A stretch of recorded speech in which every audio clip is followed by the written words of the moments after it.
O marido milionário riu quando ela ficou com o sítio velho no divórcio, até ver o que ela fez ali. Nossas histórias têm viajado longe. De onde você está assistindo hoje? Compartilhe com a gente nos comentários. O ventilador do cartório girava devagar, empurrando o ar quente de um lado para o outro, sem refrescar nada. Maria Rosa estava sentada na cadeira de plástico, com as mãos sobre as pernas, os dedos apertando o tecido da saia. Do outro lado da mesa, Jurandir assinava os papéis com a caneta que trouxe do próprio bolso, como se até aquele detalhe precisasse ser controlado por ele. O escrevente explicou os termos. A fazenda nos arredores de Franca, os caminhões, o escritório comercial, os contratos com compradores da região, a casa onde os dois moraram durante 6 anos de casamento, tudo ficava com Jurandir. A maior parte daquilo já pertencia à família dele antes do casamento. A fazenda era a herança do pai, os caminhões foram comprados com dinheiro de safras anteriores e os contratos comerciais estavam todos no nome de Jurandir. A advogada de Maria Rosa explicou que disputar cada item levaria anos e custaria mais do que ela receberia no final. Maria Rosa aceitou o acordo porque queria encerrar aquilo de uma vez. Para ela, restava o sítio Santa Clara, em Cristais Paulista. Uma propriedade antiga da família dela, que ninguém visitava havia anos. Jurandir colocou a caneta sobre a mesa e olhou para ela. Fica com aquele sítio velho, Maria Rosa. É o único lugar onde ninguém vai sentir sua falta. O escrevente abaixou os olhos. A advogada de Maria Rosa abriu a boca para responder, mas Maria Rosa tocou o braço dela e fez que não com a cabeça. Jurandir continuou, virou para o advogado dele com um risinho no canto da boca. Pode esperar que daqui a 3 meses ela me liga chorando para me vender por qualquer trocado. Maria Rosa assinou onde precisava assinar. A mão tremia, mas a letra saiu legível. Quando terminou, levantou, pegou a bolsa e caminhou até a porta sem olhar para trás. Na calçada, o sol de Franca batia no asfalto e o calor subia pelas pernas. Ela andou até o ponto de ônibus e ficou ali, parada, segurando a pasta com a cópia do acordo. Uma senhora ao lado perguntou se ela estava bem. Estou, disse Maria Rosa. Estou esperando o ônibus. Não estava bem, sabia disso. Mas também sabia que, se chorasse ali, na mesma calçada onde Jurandir provavelmente passaria de caminhonete dali a pouco, estaria dando a ele exatamente o que esperava. E ela já tinha dado coisas demais para aquele homem. No ônibus, encostou a cabeça no vidro e fechou os olhos. Tentou lembrar da última vez que esteve no sítio. Tinha uns 14 anos, talvez 15. O pai ainda cuidava dos cafezais. Ainda acordava antes do sol, para conferir a secagem no terreiro. Depois que ele adoeceu, o sítio foi ficando sozinho. A mãe já tinha partido anos antes, e Maria Rosa se mudou para Franca quando casou com Jurandir. Agora, aos 29 anos, tudo o que ela possuía era aquele pedaço de terra com uma casa que provavelmente chovia dentro. O ônibus balançava na estrada de terra vermelha quando Maria Rosa abriu os olhos e viu, pela janela, a paisagem de Cristais Paulista se abrindo. Morros baixos, pasto, cercas tortas, um ou outro pé de café perdido entre o capim. Desceu no acostamento e caminhou quase 2 quilômetros até a porteira do Santa Clara.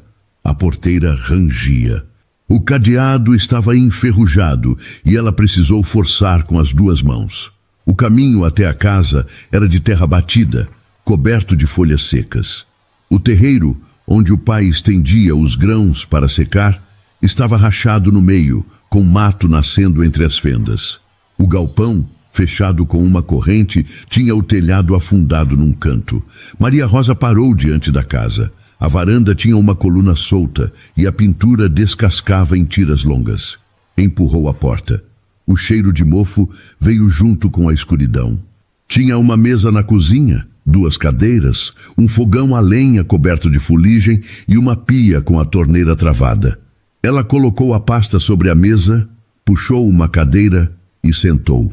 Ali, naquela cozinha escura, Sem geladeira funcionando, sem água corrente e sem ninguém para perguntar se ela precisava de alguma coisa, Maria Rosa fez a única promessa que conseguiu fazer naquele dia. Ela não tinha plano de riqueza nem raiva suficiente para querer provar algo a ele. A única coisa que fixou na cabeça, com o peito doendo, foi que nunca mais discaria o número dele. Do lado de fora, o sol ia descendo atrás da encosta, onde os cafezais do pai ainda resistiam debaixo do mato. Os primeiros dias no Santa Clara foram de limpeza e frustração. Maria Rosa descobriu que a infiltração do telhado tinha estragado o piso do quarto e que o encanamento precisava ser trocado quase inteiro. Dormia na sala, num colchão velho que encontrou dobrado dentro de um armário, e acordava com dor nas costas e com o barulho dos passarinhos que entravam pelo buraco da telha quebrada. Na segunda semana, começou pelo galpão. Abriu a corrente com um alicate emprestado do vizinho, um senhor chamado Donizete, que morava na propriedade ao lado e que conheceu o pai dela. Seu Augusto era caprichoso com esse galpão, disse Donizete, parado na porta. Guardava tudo separado, tudo no lugar. Está tudo embolado agora, respondeu Maria Rosa, empurrando uma caixa de ferramentas que não abria mais. Donizete ajudou a tirar os objetos maiores. Havia engradados velhos, sacos de estopa rasgados, peças de um secador manual, um carrinho de mão sem roda e, ao fundo, uma bancada de madeira coberta por uma lona empoeirada. Maria Rosa puxou a lona. Debaixo dela, a bancada ainda estava firme. Nas gavetas, encontrou pregos, barbantes, etiquetas antigas e, no último compartimento, um pano de algodão enrolado com cuidado. Dentro do pano, um caderno de capa dura, escurecido pelo tempo, com o nome do pai escrito na primeira página, Augusto Figueiredo. Ela sentou no chão do galpão e abriu o caderno. As páginas tinham a letra miúda do pai, aquela letra inclinada que ela reconheceria em qualquer lugar. Eram anotações sobre o café. Não eram escritas como um livro ou como um relatório. Eram registros do dia a dia. A data do plantio, a quantidade de chuva, a cor do grão em cada etapa, o sabor que ele percebia na prova. Numa página do meio, o pai descrevia uma linhagem de arábica que ele preservava na encosta perto da nascente. Escrevia que aqueles pés eram antigos, anteriores às variedades mais comuns plantadas na região. Que o microclima daquela parte do sítio, com a umidade da nascente e a sombra parcial da encosta, dava ao grão um sabor que ele não encontrava em outros cafezais. Maria Rosa virou as páginas com cuidado. No final, havia uma lista de sementes que o pai guardou em potes de vidro, anotações sobre a qualidade da bebida feita com aqueles grãos e, nas últimas linhas, uma frase simples. Se um dia alguém quiser fazer uma marca com o café daqui, o nome já está pronto. Santa Clara. E ela ficou parada com o caderno aberto no colo. Donizete apareceu na porta do galpão. Achou alguma coisa? Os cadernos do meu pai. Donizete chegou mais perto e olhou. Ele vivia escrevendo. Eu brincava que ele ia publicar um livro sobre café. Maria Rosa fechou o caderno e apertou contra o peito. Ele queria fazer uma marca, disse com a voz embargada. Está tudo aqui. O café, o nome, as anotações. E a senhora vai fazer? Maria Rosa ficou ali, sentada no chão de cimento frio, com a poeira grudando nas mãos, olhando para a encosta que aparecia pela porta aberta do galpão. Os pés de café estavam lá, escondidos pelo mato, mas estavam lá. Não sei, disse por fim, mas sei que não vou jogar isso fora. Naquela noite, Maria Rosa leu o caderno inteiro à luz de uma lanterna, porque a energia ainda não tinha sido religada. Entendeu que o pai não estava sonhando com riqueza. Estava registrando, com paciência de quem conhece a terra, uma possibilidade real. Um café de origem, de quantidade pequena, que precisaria de trabalho, conhecimento e dinheiro para se tornar alguma coisa. Ela guardou o caderno debaixo do travesseiro e ficou acordada ouvindo o barulho do vento na encosta. Sentiu que o sítio não era apenas o lugar que sobrou do divórcio. O pai tinha deixado ali um começo. Faltava alguém para continuar. Maria Rosa ainda não tinha conseguido consertar o telhado quando ouviu o barulho da caminhonete na estrada de terra. Conhecia o som daquele motor. Saiu na varanda e viu a caminhonete preta de Jurandir parando diante da porteira. Ele desceu com uma pasta debaixo do braço e caminhou pelo terreiro, olhando para os lados, avaliando tudo com aquele jeito de quem já decidiu o valor de cada coisa antes de perguntar o preço. "Vim te fazer uma proposta", disse sem cumprimentar. Maria Rosa cruzou os braços. Estava de chinelo, com a calça suja de terra e o cabelo preso num coque desarrumado. "Que proposta?" Jurandir abriu a pasta sobre o capô da caminhonete e mostrou um papel com valores. "Compro o sítio por esse valor aqui. Você pega o dinheiro, aluga um apartamento em Franca, arruma um emprego e segue a vida. É melhor do que ficar aqui gastando o que não tem." Maria Rosa olhou o número. Era pouco. Ela não entendia de avaliação de terras, mas sabia que aquele valor não cobriria nem metade do que a propriedade valia com a área da nascente e a encosta. "É pouco, Jurandir. É o que o lugar vale, Maria Rosa. Olha para isso aqui." Ele apontou para o telhado, para o terreiro rachado, para o galpão. "Você vai gastar mais consertando do que vendendo. Eu encontrei os cadernos do meu pai." Jurandir parou e olhou para ela como se ela tivesse dito algo sem sentido. "Cadernos?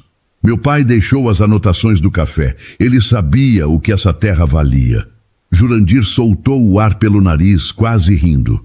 "Maria Rosa, acorda. Teu pai morreu sem um tostão no bolso mexendo com esse mato. Você não entende nada de roça. Tá aí sujando a mão de terra à toa.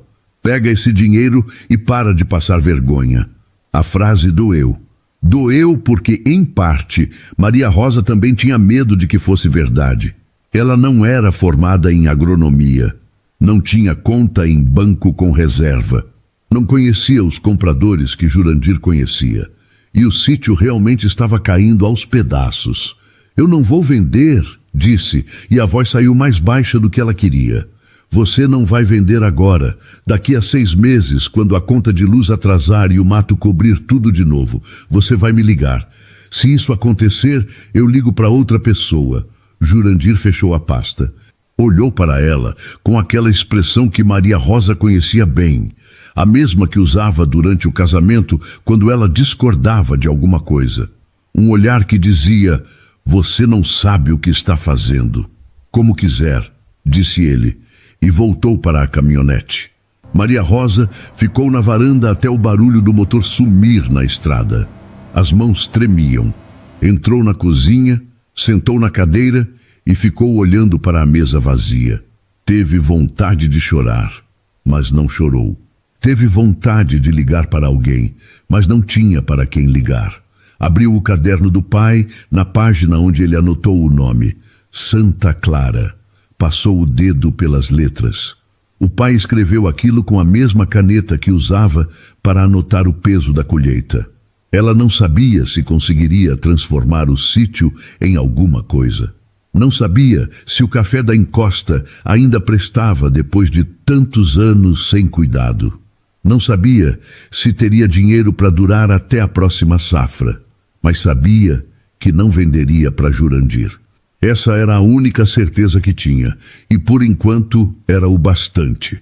No dia seguinte, Maria Rosa procurou na cidade uma técnica agrícola que pudesse avaliar os cafezais.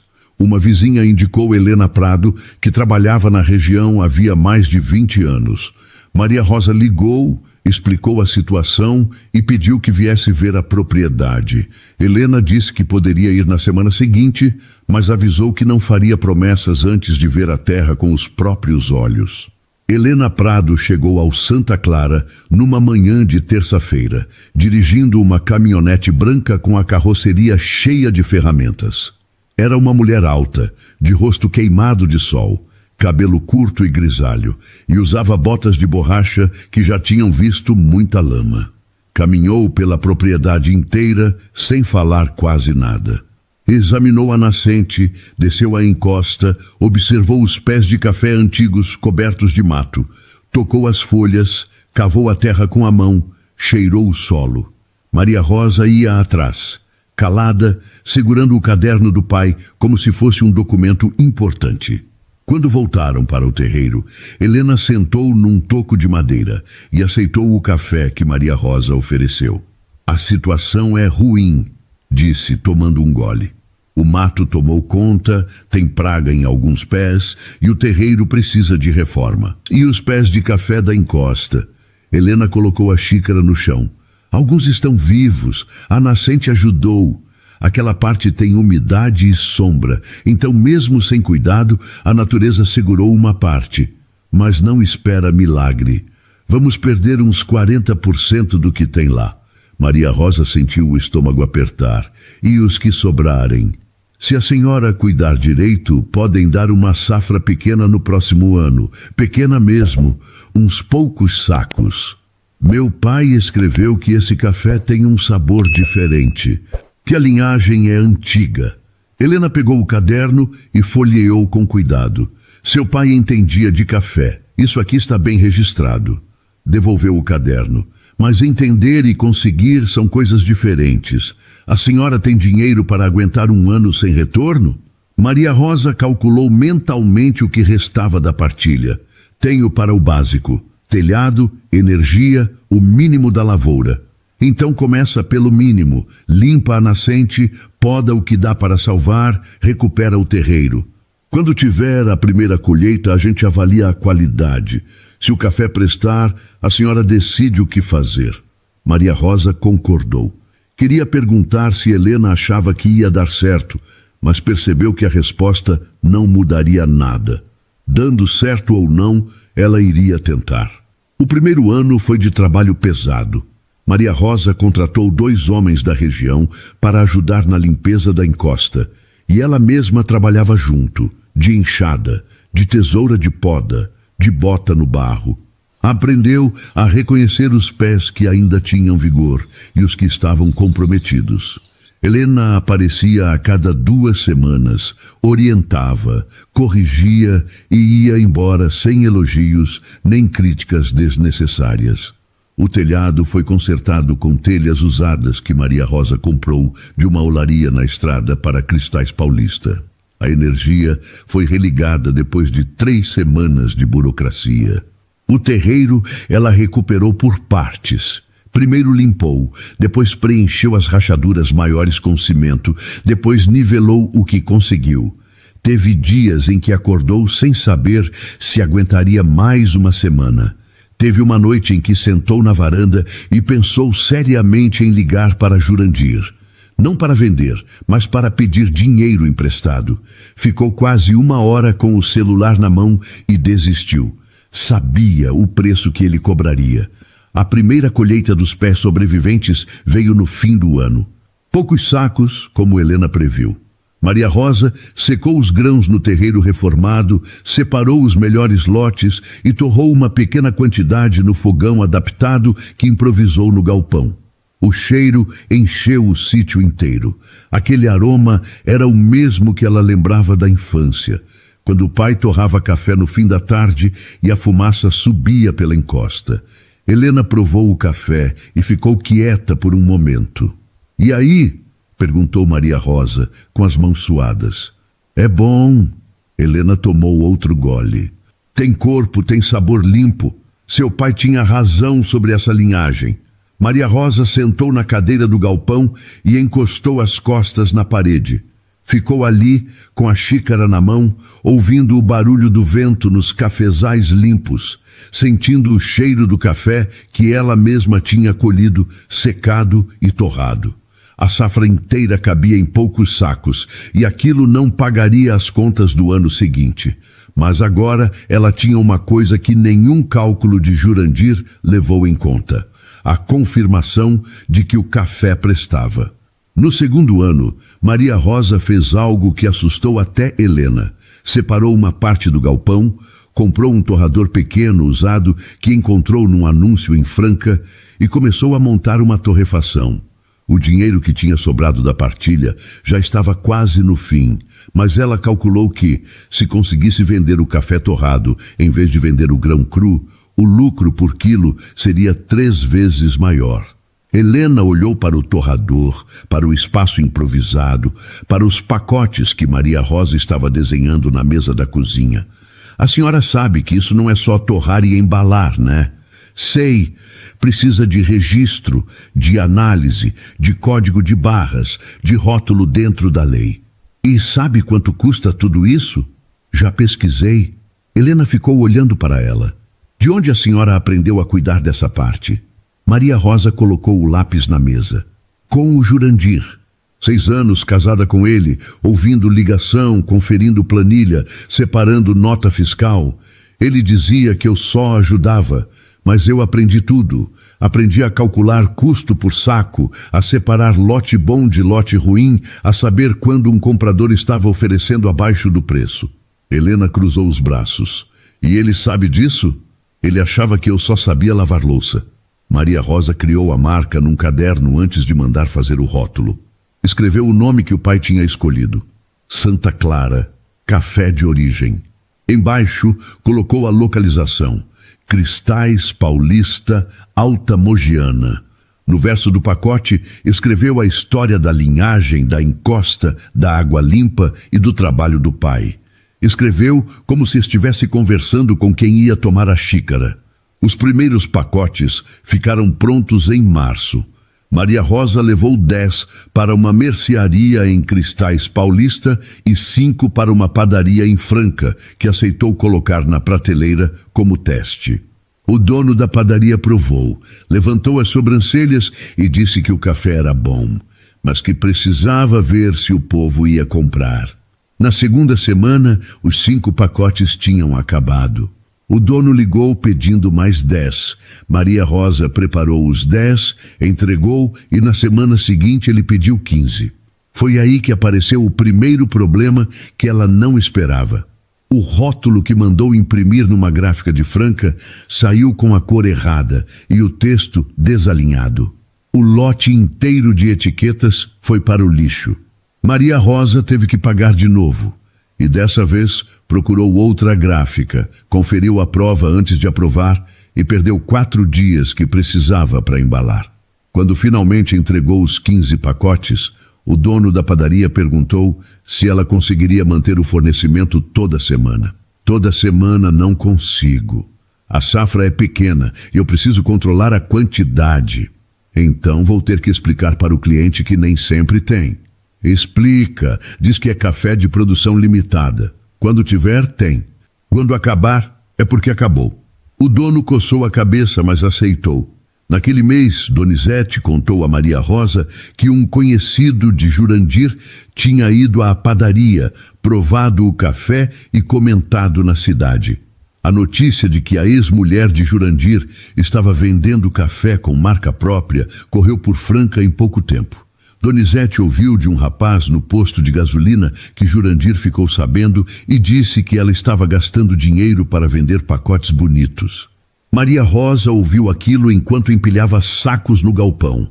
Sentiu um aperto no peito, um resquício antigo de querer se justificar, de provar que não era brincadeira. Mas não tinha para quem provar nada. Os pacotes estavam vendendo.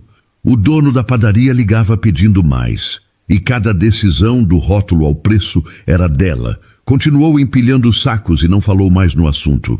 A inscrição na feira de cafés especiais de Franca custou um valor que Maria Rosa não podia gastar sem pensar 2 vezes. Ficou 3 dias com o formulário aberto na mesa da cozinha, calculando se conseguiria pagar a taxa, preparar as amostras e ainda manter o sítio funcionando até o mês seguinte. Helena passou no Santa Clara naquela semana e viu o formulário. Vai se inscrever? Estou pensando. Pensando no quê? Se vale a pena gastar esse dinheiro num lugar onde todo mundo é maior do que eu. Helena sentou na cadeira ao lado dela. A senhora quer vender café de origem ou quer vender na padaria para sempre? Maria Rosa olhou para o formulário sem responder. Essa feira é onde os compradores vão. Se o seu café é bom, e ele é, precisa estar lá. Maria Rosa se inscreveu no dia seguinte. Nas semanas seguintes, enquanto preparava as amostras para a feira, coisas estranhas começaram a acontecer. Um comprador de Ribeirão Preto, que tinha mostrado interesse no café do Santa Clara, depois de provar numa loja de cristais paulista, ligou, cancelando a conversa. Disse que ouviu falar que a produção era instável e que ela não teria condição de manter entregas regulares. Maria Rosa ficou sem entender. Não tinha prometido nada a esse comprador, além de enviar amostras. Poucos dias depois, uma comerciante de Franca que vendia produtos regionais e tinha encomendado 20 pacotes, ligou dizendo que ia esperar um pouco. Quando Maria Rosa perguntou o motivo, a mulher hesitou e disse que recebeu um comentário sobre o café ser bonito por fora, mas sem estrutura por trás. Maria Rosa desligou o telefone e ficou sentada na cozinha com um caderno de anotações aberto, tentando entender o que estava acontecendo. As duas recusas tinham vindo na mesma semana. As duas usavam argumentos parecidos, e nenhuma das duas tinha qualquer reclamação sobre o café em si. Foi Donizete que juntou os fatos para ela. Dona Maria Rosa, não quero me meter, mas um rapaz que trabalha com o Jurandir esteve no bar falando que a senhora não tem como bancar o que promete. Diz que o café é pouco e que a senhora vai largar tudo em 6 meses. Maria Rosa encostou na cadeira e ficou olhando pela janela da cozinha. Sentiu raiva, mas junto da raiva veio uma coisa pior, a dúvida. Porque Jurandir não estava inventando do nada.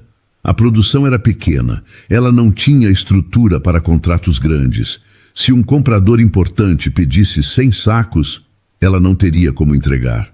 A diferença era que ela nunca prometeu 100 sacos. Nunca disse que o Santa Clara era uma fazenda grande.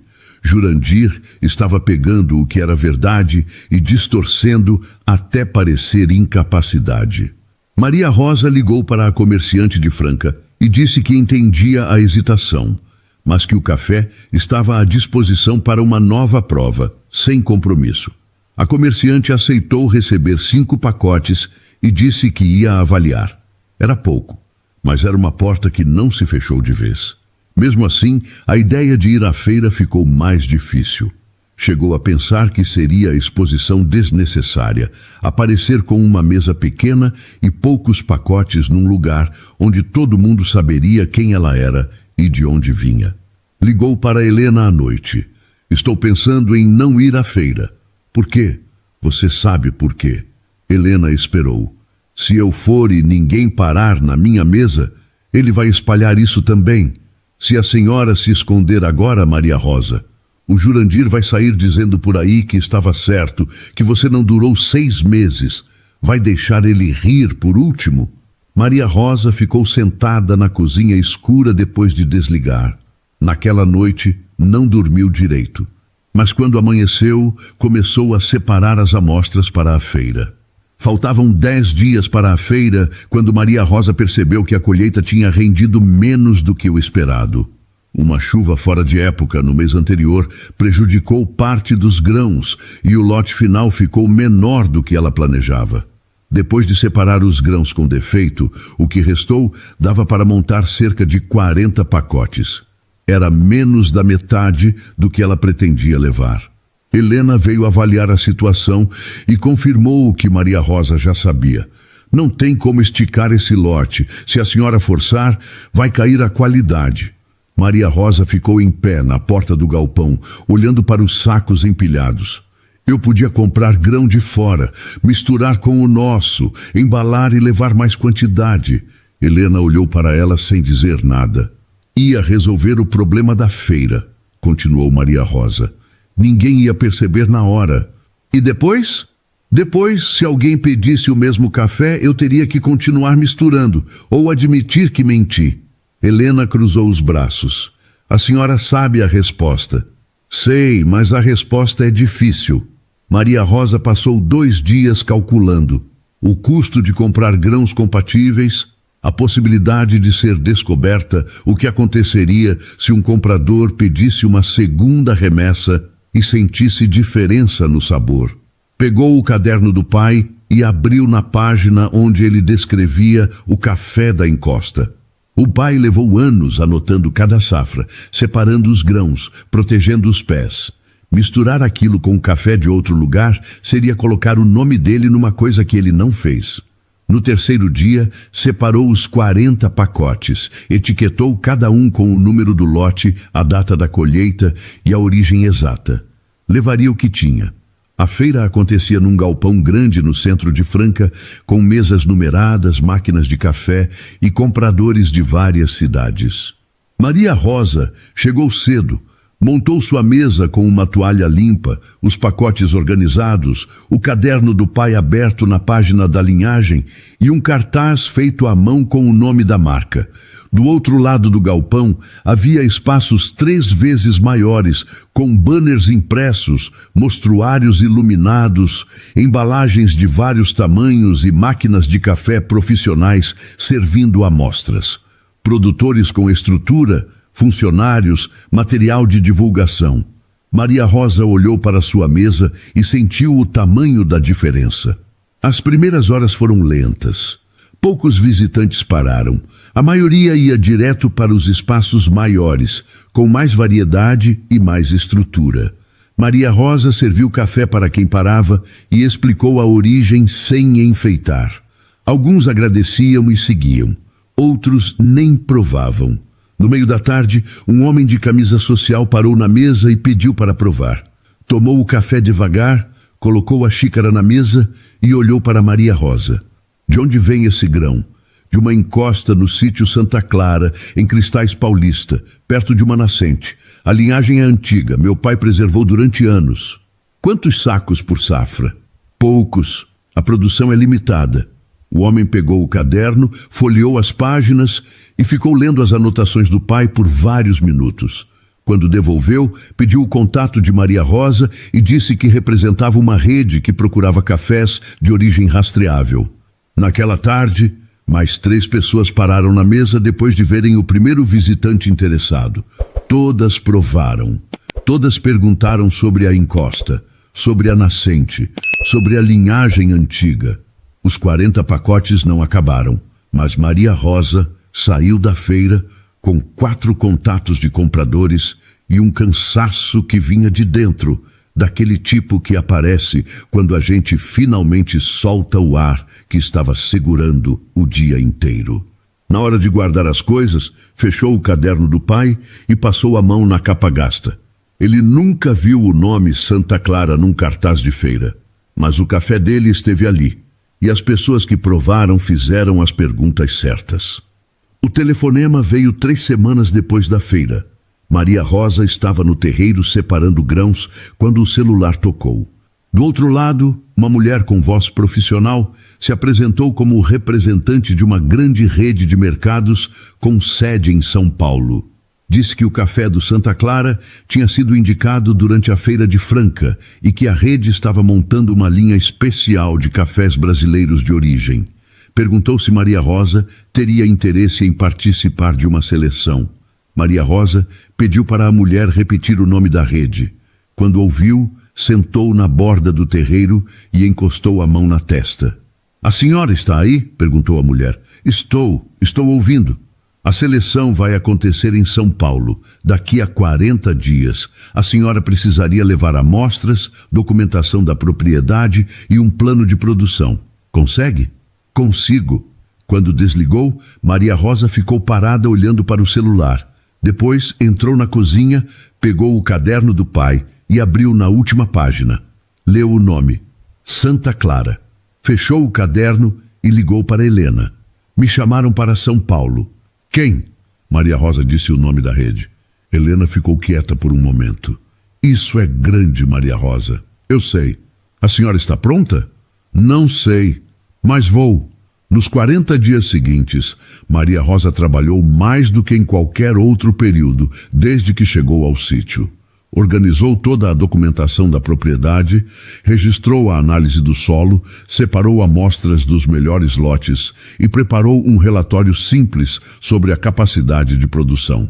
Colocou no papel a realidade fria, o pouco que colhia hoje e o quanto achava que dava para esticar nos próximos anos se o tempo ajudasse.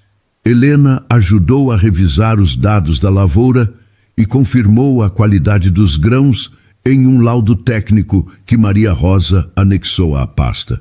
Donizete emprestou a caminhonete para ela ir até Franca fazer cópias dos documentos. "A senhora vai sozinha para São Paulo?" perguntou Donizete. "Vou. Nunca foi. Fui uma vez com o Jurandir, num congresso de café. Mas ele foi para as reuniões e eu fiquei no hotel. E dessa vez a reunião é comigo." Maria Rosa comprou uma passagem de ônibus para São Paulo e reservou um quarto barato num hotel perto do local da seleção. Na véspera da viagem, arrumou a mala, colocou as amostras de café embaladas com cuidado dentro de uma caixa de isopor e sentou na varanda do sítio. Ficou um tempo olhando para a encosta, com o celular no bolso. Durante o casamento, antes de qualquer decisão importante, consultava Jurandir, não porque ele era sábio, mas porque ela tinha aprendido que decidir sozinha gerava conflito. Era mais fácil perguntar do que aguentar o peso de uma escolha que ele não aprovava. Mesmo depois do divórcio, em momentos de ansiedade, ainda sentia vontade de perguntar a Jurandir o que fazer.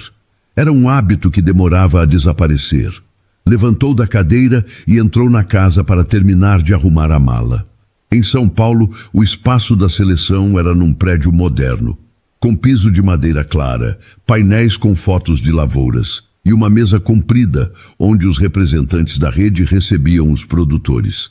Havia 8 candidatos. Maria Rosa reconheceu 2 da Feira de Franca. Sentou na cadeira indicada pela recepcionista e esperou ser chamada. Na hora da apresentação, cada produtor tinha 20 minutos. Maria Rosa viu os outros candidatos mostrando números de volume, capacidade de entrega, contratos anteriores, estrutura de fazenda. Os representantes da rede anotaram tudo, fizeram perguntas técnicas e agradeceram. Quando chegou a vez de Maria Rosa, ela abriu a pasta, distribuiu as amostras e começou a falar. Falou da encosta, da nascente, da linhagem preservada pelo pai. Mostrou o caderno de Augusto, os registros de qualidade, o laudo de Helena. E disse algo que nenhum outro produtor disse naquele dia. "Olha, se os senhores precisam de caminhão fechado toda semana, eu nem devia tomar o tempo de vocês. O que eu tenho é pouco, é chão de encosta colhido na mão. Se procuram quantidade, não dou conta. Mas o que está nesses pacotes aí, fui eu que cuidei grão por grão, do jeito que meu pai me ensinou." Os representantes olharam uns para os outros. Uma mulher do grupo pediu para provar o café ali mesmo. Maria Rosa serviu. A mulher tomou, fez uma anotação e passou a xícara para o colega ao lado. Quando saiu da sala, Maria Rosa caminhou até o elevador com as pernas bambas. Só na rua, esperando o ônibus de volta para o hotel, percebeu que as mãos ainda tremiam. Entrou no quarto, sentou na cama e ficou olhando para a caixa de isopor vazia. Tinha feito o que podia. O resto já não dependia dela. O resultado saiu 2 semanas depois, mas não por telefone. A rede organizou um evento de lançamento da nova linha de cafés em São Paulo e convidou todos os produtores que participaram da seleção. Maria Rosa recebeu o convite por carta, num envelope com o logotipo da rede.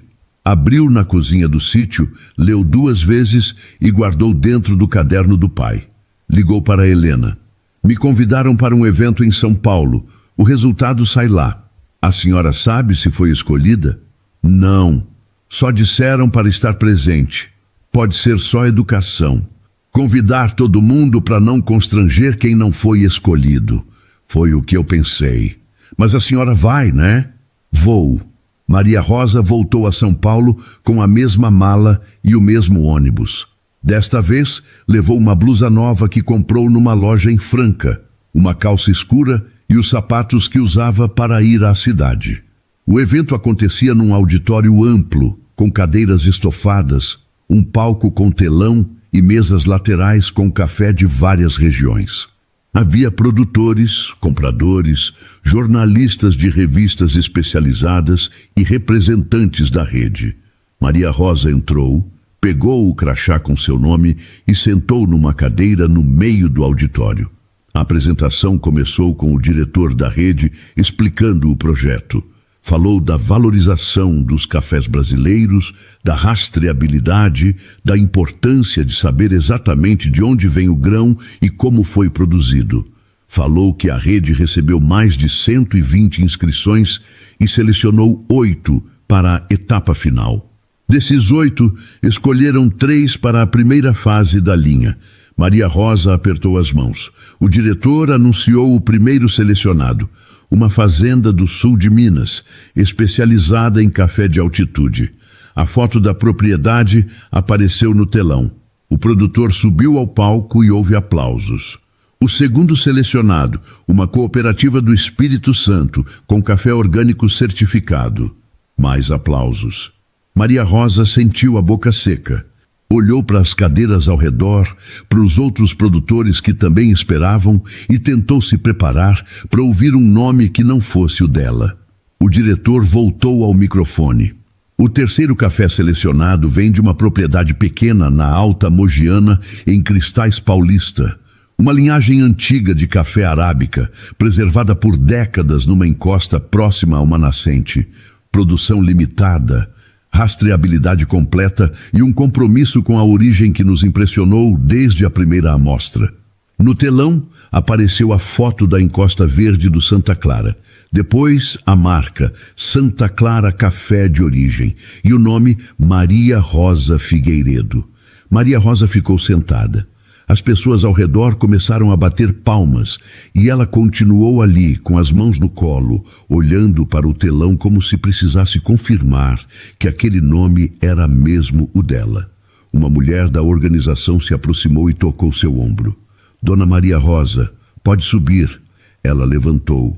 As pernas estavam duras, os sapatos novos apertavam e o caminho até o palco parecia mais longo do que era. Subiu os 3 degraus, apertou a mão do diretor e ficou de frente para o auditório. O diretor entregou a Maria Rosa o contrato e uma caneta. Ela leu as primeiras linhas: compra regular, apoio para ampliação da torrefação, distribuição em lojas selecionadas de 3 capitais. Assinou com a mão firme, devolveu a caneta e agradeceu sem discurso. Quando desceu do palco, algumas pessoas vieram cumprimentá-la. Um jornalista perguntou como ela começou. Maria Rosa disse: recebi o sítio do meu pai e decidi cuidar do que ele deixou. Deixou a dor do casamento e a humilhação do cartório do lado de fora. Ali, ela era só a filha de seu Augusto. No ônibus de volta, Maria Rosa tirou o contrato da pasta e releu. Guardou e encostou a cabeça no vidro. O pai nunca viu o nome Santa Clara num telão. Nunca soube que o café da encosta chegaria a uma prateleira de São Paulo. Mas foi ele que anotou cada safra, protegeu cada pé e escolheu o nome. Maria Rosa fechou os olhos e dormiu até Ribeirão Preto, onde o ônibus parou para uma pausa. 4 meses se passaram desde o evento em São Paulo. O sítio continuava o mesmo nos contornos. A porteira, a estrada de terra, os morros ao redor. Mas por dentro era outro lugar. A encosta tinha cafezais podados e limpos, com os pés antigos produzindo ao lado, de mudas novas, que Maria Rosa plantou com a ajuda de Helena. O terreiro funcionava sem parar nos dias de sol. O galpão tinha sido reformado por completo. Metade servia de torrefação, com o torrador novo que a rede ajudou a financiar, e a outra metade era depósito, com caixas empilhadas e prontas para distribuição. Maria Rosa contratou mais 2 pessoas para ajudar na colheita e na embalagem. Donizete cuidava da porteira e do caminho de acesso, que agora estava nivelado e limpo. A casa ainda era simples, mas o telhado não pingava mais. A cozinha funcionava e a varanda tinha uma cadeira nova, onde Maria Rosa tomava café no fim da tarde. Numa manhã de quinta-feira, o barulho de uma caminhonete apareceu na estrada. Maria Rosa estava no galpão conferindo rótulos quando Donizete veio avisar. Tem visita, Dona Maria Rosa. É o Jurandir. Ela saiu do galpão e viu Jurandir parado diante da porteira aberta. Ele não vinha ao Santa Clara desde aquela tarde em que ofereceu pouco dinheiro pela propriedade e foi embora dizendo que ela ligaria em 6 meses. De lá para cá, soube dela apenas por comentários de conhecidos, pela notícia da feira, pela reportagem no Jornal de Franca, mas não tinha visto. Agora olhava para os cafezais da encosta com as mãos ao lado do corpo, sem se mexer. A encosta que ele lembrava tomada de mato estava coberta de pés cuidados, podados, alinhados. O terreiro que ele viu rachado estava inteiro, limpo, com grãos secando ao sol. O galpão que ele viu com o telhado afundado tinha paredes novas, porta larga e o barulho do torrador trabalhando lá dentro. E por toda parte, caixas com a marca Santa Clara, café de origem, empilhadas e prontas para sair. Posso entrar? Perguntou, ainda do lado de fora. Pode. Ele caminhou pelo terreiro sem a pressa de antes. Olhou para o galpão reformado, para as caixas, para os 2 trabalhadores que embalavam pacotes lá dentro. Parou diante de uma pilha de caixas e leu o rótulo. Maria Rosa acompanhou sem falar, esperando que ele dissesse o que veio dizer. Pararam na varanda. Vi a reportagem no jornal, disse Jurandir. O café do Santa Clara já está em loja de São Paulo, de Belo Horizonte e de Campinas. Está. Está vendendo bem? Está no começo. Mas está vendendo. Jurandir apoiou as mãos no parapeito da varanda e ficou olhando para a encosta. Maria Rosa percebeu que ele estava fazendo a conta.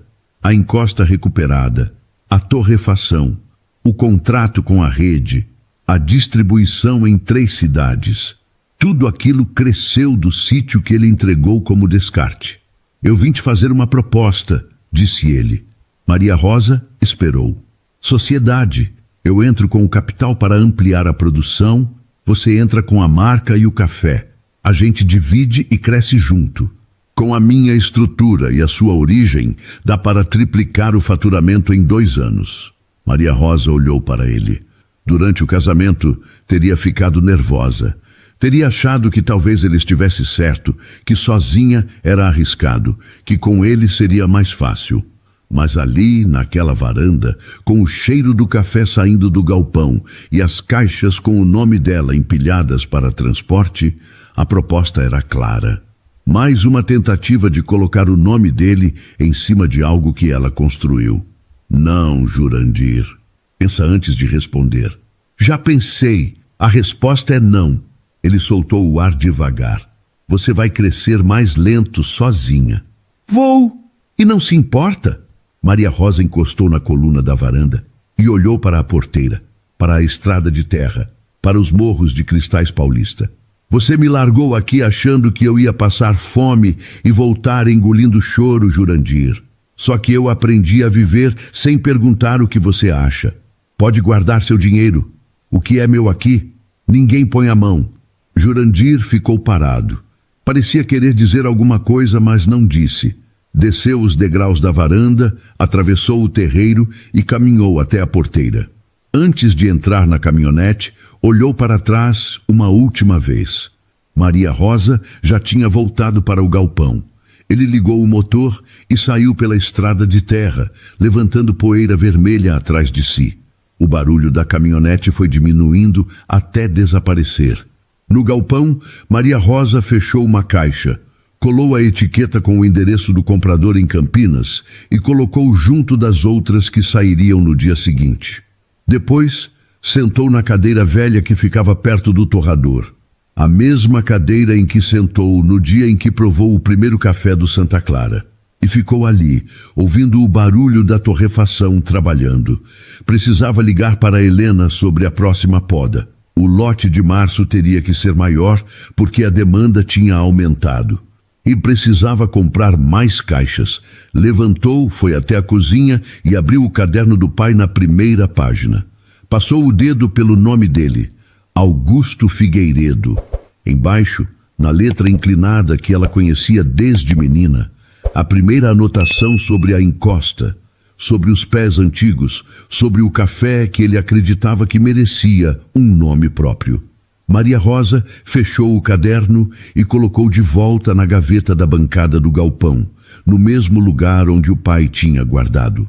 Voltou para o terreiro, onde os grãos da última colheita secavam ao sol da tarde, e começou a revirar os grãos com o rodo de madeira, do mesmo jeito que via o pai fazer quando era menina. Donizete passou pela porteira e acenou de longe. Um dos trabalhadores levou as últimas caixas do dia para a área de despacho. O caminhão da transportadora viria na manhã seguinte para buscar o lote que seguiria para São Paulo. Maria Rosa parou no meio do terreiro e olhou para a encosta. Os cafezais do pai estavam verdes, limpos e produzindo. A nascente continuava correndo entre as pedras. A marca Santa Clara, café de origem, estava impressa nas caixas que sairiam dali para prateleiras de 3 capitais. E o sítio que Jurandir chamou de lugar onde ninguém sentiria falta dela era, agora, o lugar onde ela tinha reconstruído a própria vida. Voltou a mexer os grãos. O sol desceu atrás da encosta e Maria Rosa continuou ali, no terreiro do pai, cuidando do café que levava o nome da terra onde ela escolheu ficar. E essa história, querido ouvinte, é para toda mulher que um dia ouviu que não era capaz, que recebeu o que ninguém queria e transformou com as próprias mãos. Maria Rosa não teve ajuda de ninguém poderoso, não ganhou na loteria e não encontrou nenhum tesouro escondido. Ela tinha um sítio abandonado, um caderno velho do pai e a teimosia de não aceitar o tamanho que o ex-marido escolheu para ela. E sabe o que fez a diferença? Ela não esperou ninguém acreditar primeiro. Começou mesmo com medo, mesmo sem saber se ia dar certo, mesmo ouvindo que estava perdendo tempo. Porque às vezes a gente não precisa de certeza. Precisa só de um motivo forte o bastante para não desistir no primeiro dia difícil. Então, se você está passando por uma fase em que parece que ninguém acredita no que você pode fazer, lembra da Maria Rosa. Lembra que ela também teve vontade de largar tudo. Também pensou em ligar para quem não devia. Também chegou na feira com a mesa menor e menos pacotes que todo mundo. E mesmo assim ficou. Às vezes, o melhor que a gente pode fazer é ficar. Ficar e continuar cuidando do que é nosso, no nosso tempo, do nosso jeito. Se essa história tocou o seu coração, manda para aquela amiga que precisa ouvir isso hoje. E se inscreve no canal, porque toda semana tem uma história nova esperando por você. Fiquem com Deus e até a próxima história.